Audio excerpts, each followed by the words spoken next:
Anyway, she is certainly one of the most distinctive female performers in the music business. I mean, of course, Janis Joplin. Yeah.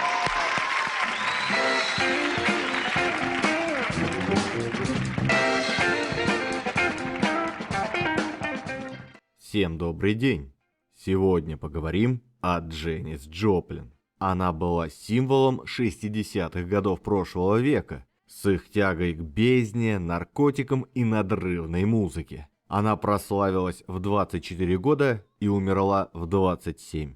Она часто повторяла, что публика любит блюзовых исполнителей только несчастными, и чтобы они умирали молодыми.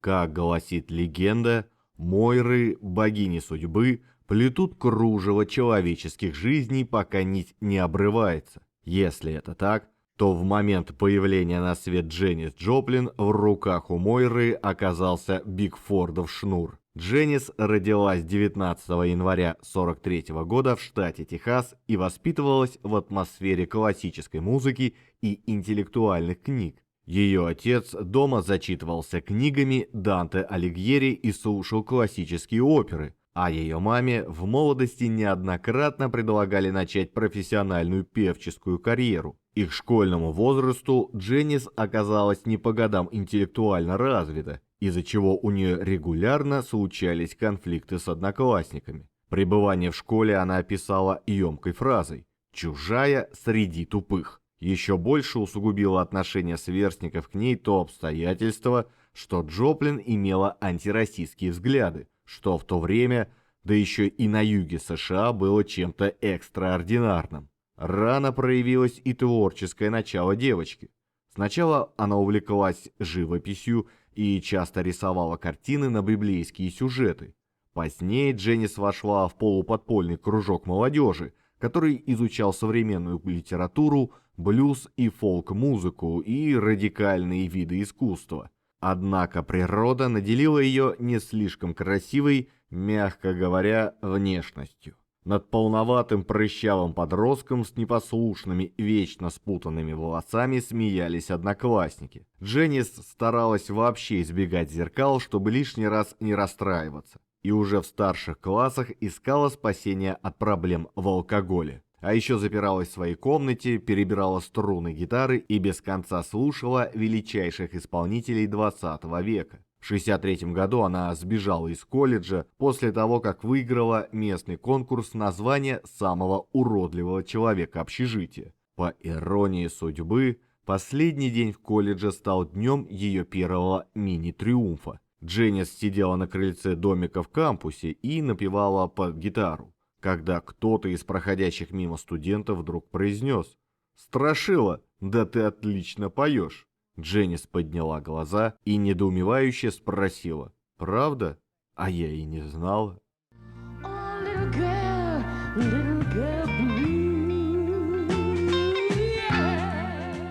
Автостопом Джоплин добралась до Сан-Франциско и устроилась в ближайший бар певицей. 2 года она провела среди битников и ярых борцов с буржуазной моралью. Однако чувство одиночества и собственной ненужности не прошло. Тогда она впервые попробовала наркотики.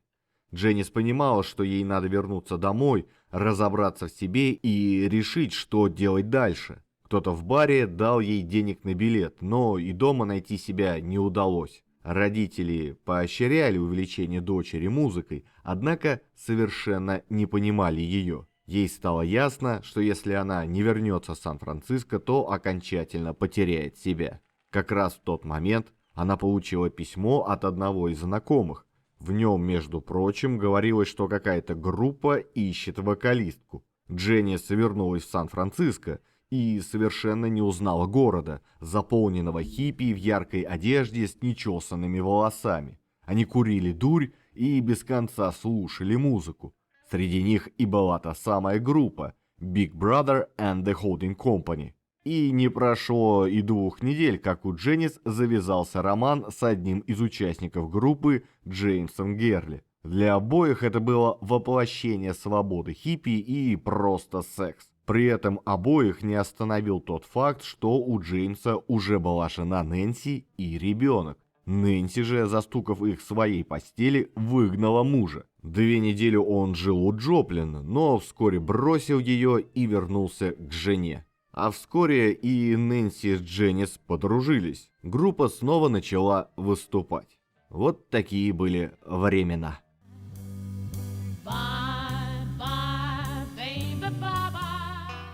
Первый альбом пошел далеко не сразу. Возможно, он так бы и пылился на прилавке, не выступи они в июне 1967 года на знаменитом фестивале в Монтерее. Сначала малоизвестную группу запихнули в дневную программу на разовое выступление, но Джоплин спела так, что Big Brother сразу вписали на следующий день, да еще и вечерний прайм-тайм. Тут-то все и началось.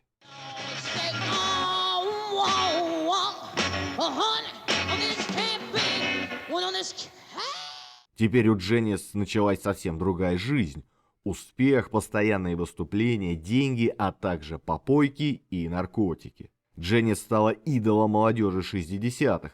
Ей подражали с сумасшедшей манере одеваться. Она надевала на шею и руки столько бус и браслетов, сколько могла выдержать, выступая летом в огромной меховой шапке и зеленых ботах, в красных шароварах и майке. При этом Дженнис удалось избежать звездной болезни. Она говорила про себя: «Ну какая я вам звезда?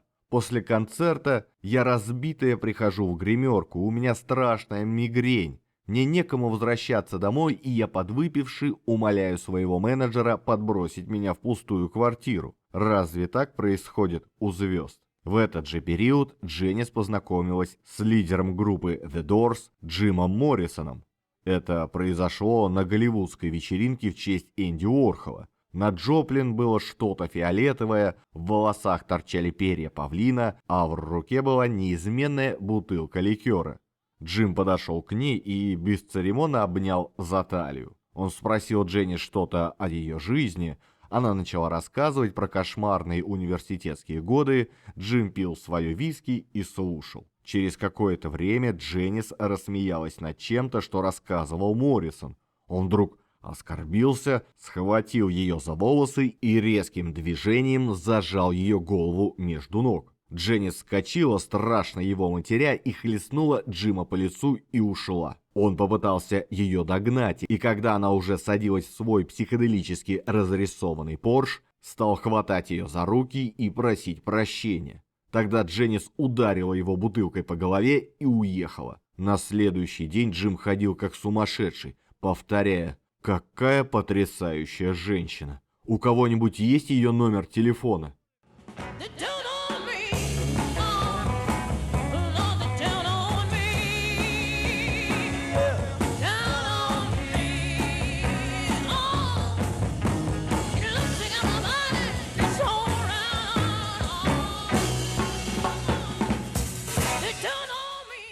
А если вам нравится ролик, не забудьте подписаться и поставить лайк.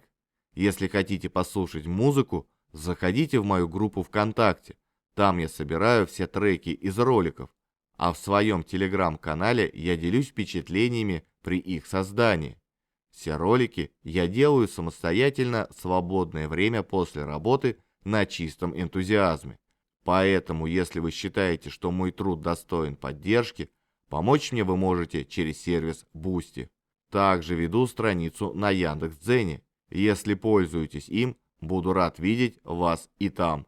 Все ссылки оставил в описании под видео. Вскоре вышел альбом Cheap Thrills, несколько песен из которого взлетели на вершины хит-парадов. Каясь перед всеми любителями джаза и испытывая легкое чувство стыда, признаю: о знаменитом произведении Джорджа Гершвина я узнал от Джоплин. Впрочем, и на саму оперу Гершвина «Порги и бес» 1935 года внимание обратили лишь после смерти автора. Особую популярность приобрела песня под названием «Summertime», где Гершвин обработал мотивы украинской колыбельной «Ходит сон мимо окон». Композитор услышал ее на концерте хора Александра Кошица, эмигранта из Украины и пропагандиста песен своей родины.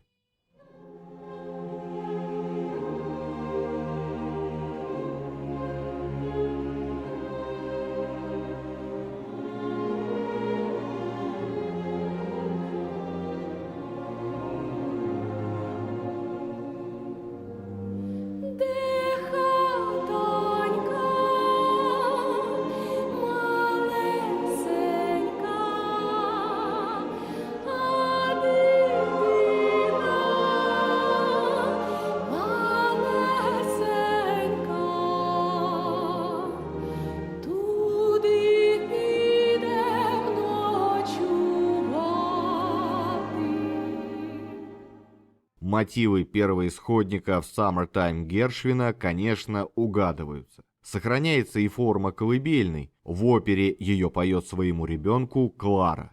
Но при всем при этом нельзя отрицать, что композитор создал на основе народной песни блестящее оригинальное произведение. После того, как в 1957 году эту песню исполнили Элла Фицджеральд и Луи Армстронг, песня окончательно забронзовела и обрела статус джазового стандарта.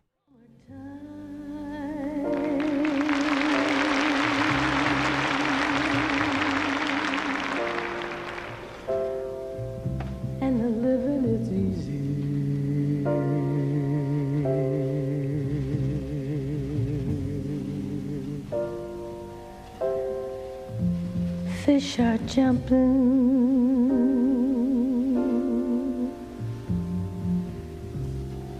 and the cotton is high. То, что сделали с песней Big Brother и Джоплин, стандартом, конечно, не назовешь. Трогательной, красивой колыбельной тут же появилась тревога и драматизм, нагнетаемые голосом Дженнис и экспрессивными электрогитарами. Из всех нестандартных исполнений арии Клары это, наверное, самое интересное и эмоциональное.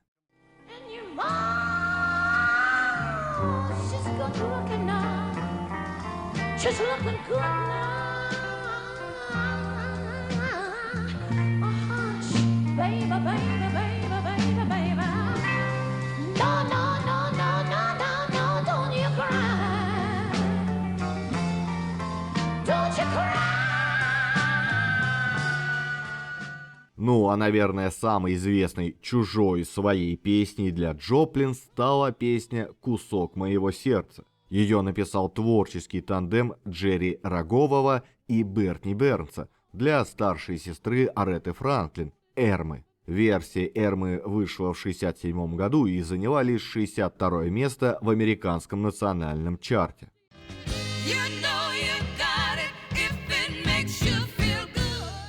Big Brother с песней познакомил их коллега из Jefferson Airplane Джек Кэссиди. Исполнение Дженнис Джоплин и аранжировка гитариста Сэма Эндрю в духе психоделического рока так изменили первоисточник, что когда Эрма Франклин услышала новую версию по радио, то поначалу даже не узнала свою песню. Как писал критик Эллен Уиллис, в отличие от Эрмы, Дженнис использует блюз не для того, чтобы преодолеть боль, а чтобы заявить о ее существовании. Хотя для Эрмы эта песня стала самым большим хитом за всю карьеру, версия Big Brother оказалась куда успешнее. Она займет 12-е место в чартах США, а альбом Cheap Thrills получит золотой статус еще до выхода. Впоследствии эту песню будут перепевать многие именитые исполнители, но ассоциироваться она будет теперь только с Джоплин.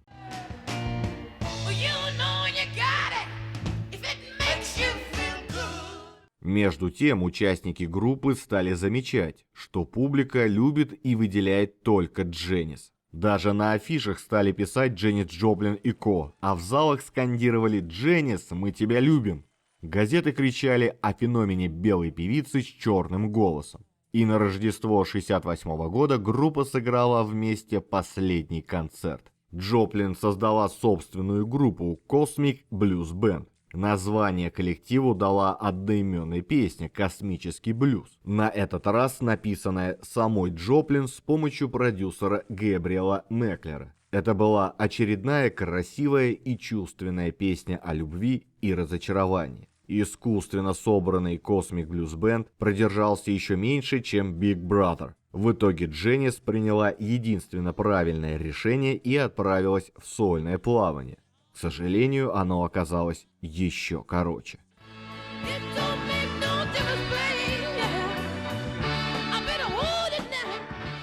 Тогда же Дженнис начала понимать, что у нее серьезные проблемы с наркотиками. «Я в плену своего внутреннего мира. Я не знаю, что с этим делать. Я ненавижу это чувство. Я уже научилась заставлять его работать на себя на сцене, но в обычной жизни оно меня угнетает». Это говорила и предшественница Дженнис, ее любимая джазовая певица Билли Холидей.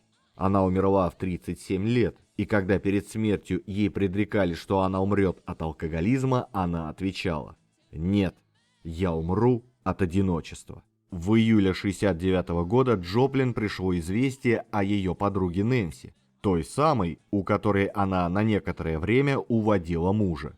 Нэнси была беременна во второй раз, когда умерла от передозировки. И Дженнис выкинула из дома все наркотические средства. Тогда же Джоплин без памяти влюбилась в Сета Моргана. Он, правда, не интересовался ее творчеством и никогда не слушал ее песни. Но Дженнис это вообще не волновало. Это был первый мужчина, который действительно что-то значил для нее. Все ее предыдущие отношения не складывались. До этого Дженнис повторяла, что ни один мужчина не сможет хотя бы приблизительно дать ей то, что дает сцена. Повторяла до тех пор, пока не встретила Сета. Через месяц трезвости она вышла на сцену знаменитого Вудстока. Ее выступление увидело рекордное по тем временам число зрителей – 450 тысяч человек. Тогда же она исполнила, на мой взгляд, лучшую свою песню «Work Me Lord». Она пела о том, что везде искала, но нигде не могла найти своего мужчину. Просила Бога не покидать ее, ведь она чувствует себя такой ненужной на земле. Пусть он возьмет ее к себе, ведь, возможно, хотя бы там она может оказаться ему полезной.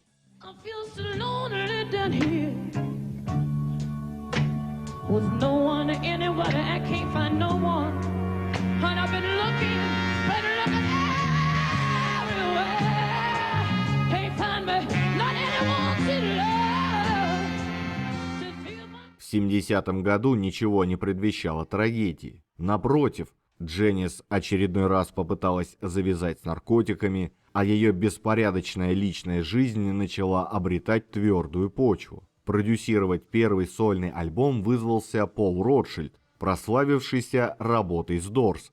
А если вы хотите узнать, кто такой музыкальный продюсер и как с ним работать, понять правила работы в тандеме артист-продюсер, а также услышать примеры звучания песен до и после работы с ним, то на канале «Музыка со вкусом» как раз недавно вышел ролик о том, как устроена музыкальная индустрия на примере почти самого главного человека в процессе аранжировки. Автор и ведущий канала, креативный директор и музыкальный продюсер одной из лучшей звукозаписывающей студий в нашей стране Дмитрий Бабак.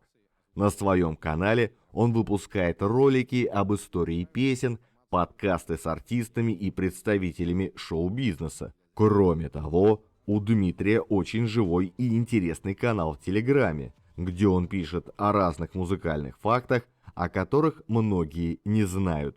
Все ссылки оставил в описании под видео. Запись шла с большим энтузиазмом. В новом альбоме певица перестала ограничивать себя рамками блюза. В ее багаже также появились и типично роковые композиции, и даже кантри. Я, конечно, не американец, поэтому не очень понимаю, почему самым успешным хитом Джоплин стала именно кантри-композиция под названием «Me and Bobby McGee». Но не рассказать о ней нельзя. Эту песню Джоплин взяла непосредственно от ее автора, кантри-певца и бывшего любовника Криса Кристоферсона. Впоследствии он скажет, что хотя песня и не от Дженнис, но частично с ней связана. Интересно, что сам Кристоферсон услышит версию Джоплин уже после ее смерти. До этого он давал исполнять песню исключительно мужчинам – Роджеру Миллеру и Гордону Лайтфуту. Дело в том, что изначально Бобби в песне было женским именем, и текст, соответственно, исполнялся от мужского лица.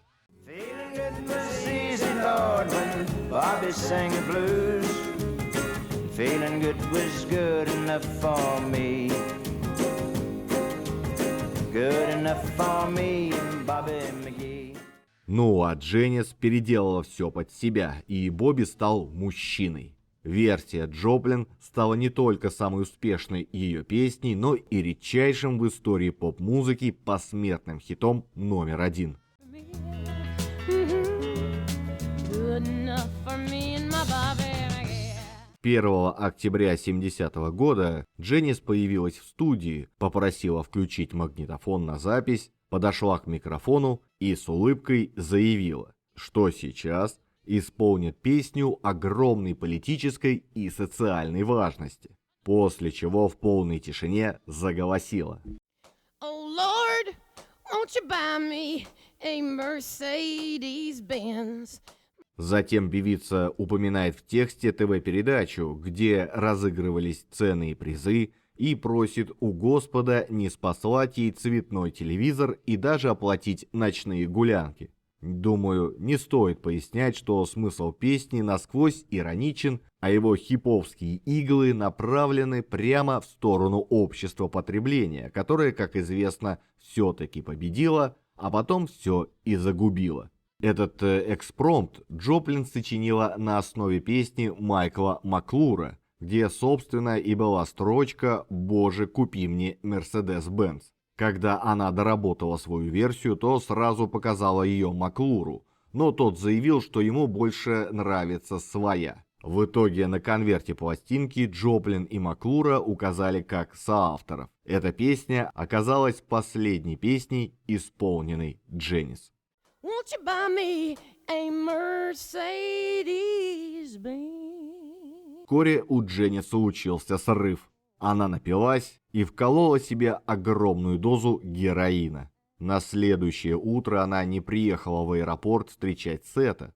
Он позвонил в студию, и коллеги по группе начали ее искать. И вскоре нашли ее мертвой в номере мотеля. Накануне смерти Дженнис звонила в мэрию Лос-Анджелеса узнать, как проходит процедура регистрации брака. Оказывается, Сет сделал ей предложение. Тело Дженнис Джоплин кремировали, а прах развеяли над Тихим океаном. А 5 дней спустя Джон Леннон получил подарок на день рождения от Дженнис. Он вздрогнул от того, что прямо перед смертью она думала о нем и занималась отправкой записанной специально для него песни. Джон решил, что он следующий, но он ошибался.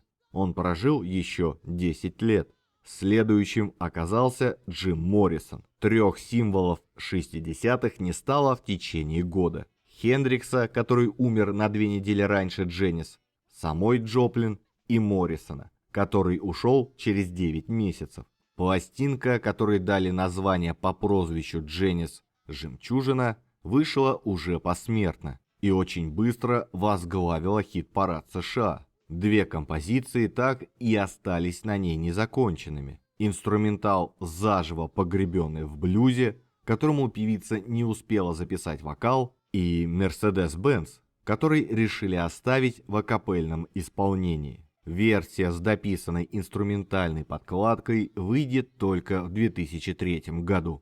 Oh Lord, won't you buy me a Mercedes-Benz? В том, что касается посыла, содержащегося в песне, то его умудряются испоганить жадные до денег родственники. Так, в 90-е годы сестра Джоплин разрешит использование этой композиции в рекламе Мерседеса. Также эта песня будет использоваться и как антиреклама. В ролике для автомобилей BMW водитель включает песню Джоплин, и при слове «Мерседес» хмурится, а после упоминания Porsche и вовсе выбрасывает кассету в окно.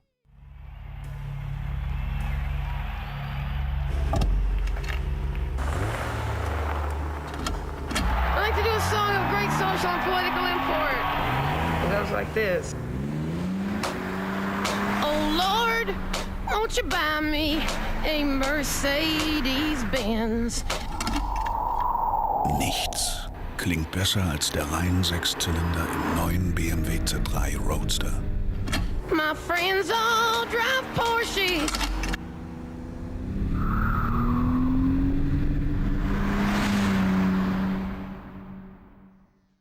Дженнис было 27 лет, когда ее не стало. И именно в период, когда наконец-то все в ее жизни стало налаживаться.